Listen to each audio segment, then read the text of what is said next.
ചരിത്രവും സംസ്കാരവും വിശ്വാസവുമെല്ലാം ഇഴപിരിഞ്ഞു കിടക്കുന്ന കൽപ്പാത്തിയിലെ അഗ്രഹാര ഗ്രാമങ്ങൾ. അവരുടെ വാർഷിക ഉത്സവമാണ് കൽപ്പാത്തി രഥോത്സവം. തമിഴ് ബ്രാഹ്മിൺ സംസ്കാരത്തിൻ്റെ സവിശേഷതകളും ആചാരങ്ങളും കോട്ടമേൽക്കാതെ പിന്തുടരുന്ന അഗ്രഹാര ഉത്സവത്തിൻ്റെ കാഴ്ചകളിലേക്ക് കൽപ്പാത്തി രഥോത്സവം 2025.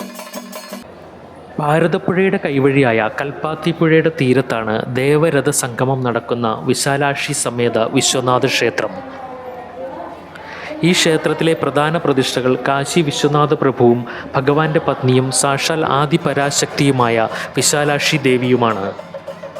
ശ്രീ ലക്ഷ്മീനാരായണ പെരുമാൾ ക്ഷേത്രം, മന്തക്കര ഗണപതി ക്ഷേത്രം, ചാത്തപുരം പ്രസന്ന ഗണപതി ക്ഷേത്രം തുടങ്ങി ഗ്രാമത്തിലെ മറ്റ് ക്ഷേത്രങ്ങളും ദേവരഥ സംഗമത്തിൽ പങ്കെടുക്കാറുണ്ട്.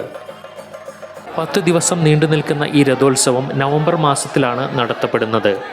കേരളത്തിലെ ഏറ്റവും ആകർഷകമായ ഉത്സവങ്ങളിലൊന്നായ ഇത് പാലക്കാടിൻ്റെ സാംസ്കാരിക ആഘോഷം കൂടിയാണ്.